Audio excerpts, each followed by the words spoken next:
and are ready, I'm going to go out and tap some maple trees, and I'm going to bring you along and show you how we do it. Welcome back to The Rustic Wife. I'm Alana. Today we are out here. It feels like spring today. It's, what is it, March 10th? And we are tapping our maple trees. So I'm going to show you how we tap our maple trees and the equipment that you need. And yeah, so here we go.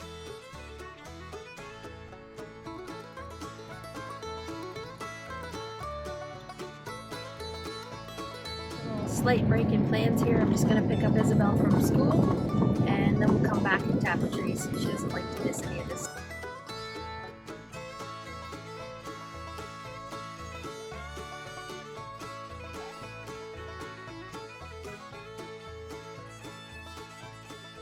So we have our sap pails here, and you also need your spiles. These are the little spiles that go into the tree. Another piece of equipment, if you're using this style of a pail, you're going to need a lid.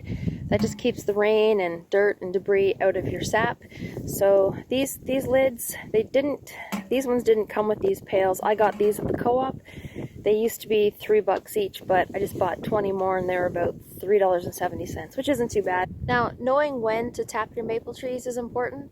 You need temperatures consistently above freezing in the daytime, and then have them dip down below freezing at nighttime. So that is when your sap is going to flow for your sap collection for your maple syrup. You also have to know how to store your sap if you're not going to boil right away.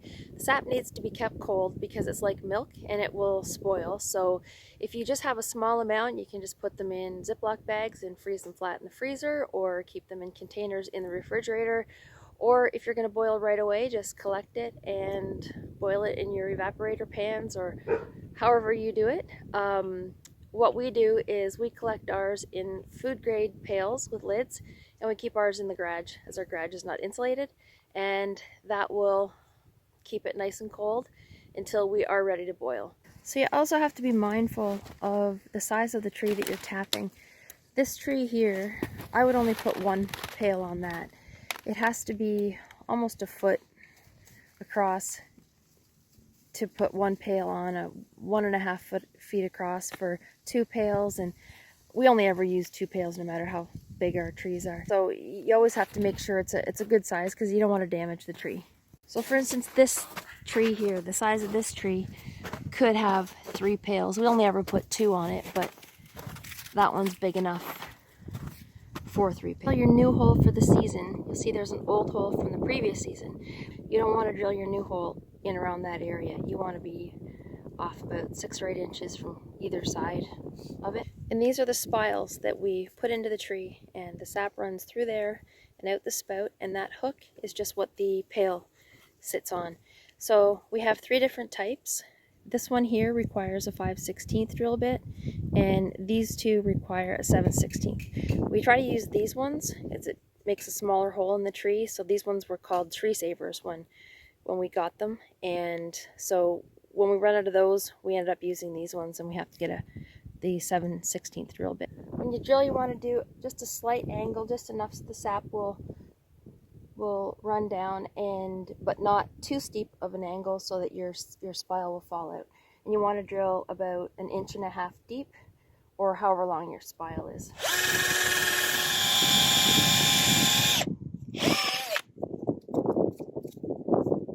Hammer it into place so it's nice and snug and secure.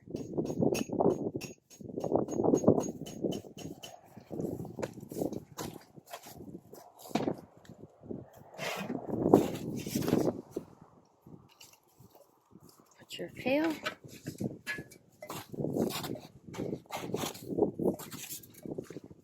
and your lid. So we place our pails fairly low on the tree. Apparently the lower the pail, the higher the yield of sap. That's what I've read in several articles, and I just don't want to put them too low because I don't want my dogs to pee on the buckets. So we use these sap pails here, but you don't actually have to use these sap pails. You can use milk jugs or water bottles. I've seen lots of people use different things. I just actually like the look of these. They look old-fashioned to me, so that's why I like them. So a funny story about how we started doing maple syrup. When we first moved to this property 7 years ago, I think, I saw all these maple trees lining our property and I was pretty excited because I just instantly saw maple syrup. So I said to my husband, I'm going to tap those trees, and he said, no, we're going to wait because that's going to be too much on our plate right now. So I said, okay. And then I went on Kijiji, found this equipment, and he went on a night shift, and my daughter and I drove about 3 hours away to pick this equipment up. We did a little bit of a road trip, and he came home from his night shift, went to sleep, and when he woke up, Isabel and I were out drilling holes in the maple trees. So that's how we got started with the maple syrup, and he loves doing it. It's actually how we got started with the honeybees too. I just came home with 10,000 bees in the back of my car, so he's just learned to just go with it. And the pigs, that's how we rolled with the pigs too. He probably wonders why he married me.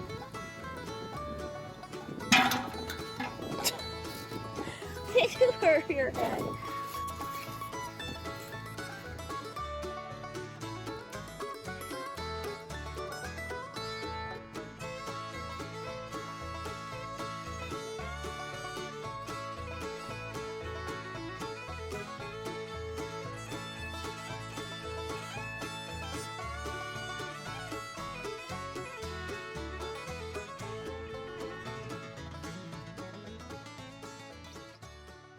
If you enjoyed today's video, please like and subscribe to my channel and hit that post notification button so you know when I put out new content.